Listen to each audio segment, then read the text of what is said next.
Steven Regal debuted in the WWF in the most unceremonious way possible, beating Draws in an unannounced match to no fanfare at all. Okay, I remember this. I don't know when I saw it, but I saw it live, but recently. He comes out in his Lord Steven Regal attire. It's like that big puffy coat. You know what I'm talking about? Yep. And it's like some generic rock music. It just looks so freaking weird, man. Right. Like, it makes no sense. Like, wow. Yeah, this was pre-Real Man's Man. This was his first run. When you say pre-Man's Man, you're talking like a couple of weeks, though. Because it's coming. But Yeah, because I think he F's up. They're going to fire him, but then they give him another chance, and then he does F up, and then they do fire him, and then they bring him back as William Regal. So, yeah. Hey, it's happened many times. That's the reason to this day he won't talk crap about that company. Yeah, right. Well, fanboys do not like the fact that he will not slam WWE. And he even made it clear he asked them for permission to use William Regal. It's like, wow. Yeah, I wondered about. I'm like, why isn't he Steven Regal again? Well, apparently he owns it, but he wouldn't use it. He said this himself on his Twitter. He wouldn't use it unless they gave him the okay. That's kind of cool. They did. Well, it's like, I don't get Jericho. Like, one minute he's, like, well, I specifically asked for, Vince McMahon's blessing before I went to New Japan and did all the, all this other stuff.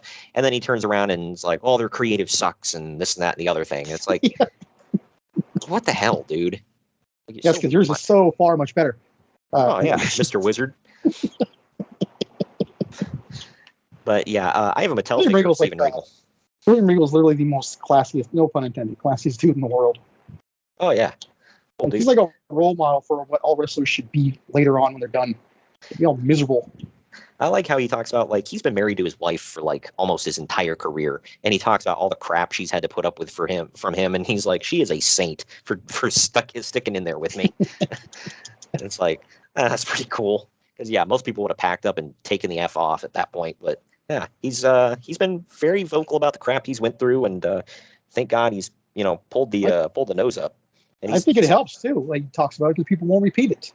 Right, yeah. And he's helped out a lot of people. I think he's nothing but we can talk about cast-offs from WWE and whatever, whether or not they help AEW, but I mean, I can't see him as nothing but a net positive being in AEW.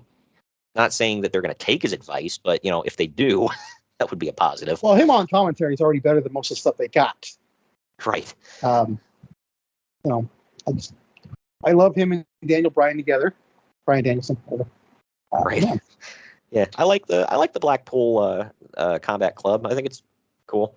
I know you're not a big Jon Moxley fan, but I think he's pretty good. Wheeler Yuta is not. I don't think he's amazing, but I think he's pretty good. He's got potential. Obviously, Claudio's amazing, and Danielson is. And Danielson great, just one of the greatest that ever lived. I mean, yeah, of course. I wish we can clone him and all them go teach everyone how to wrestle, and every company. Right. That's a whole different story. I know.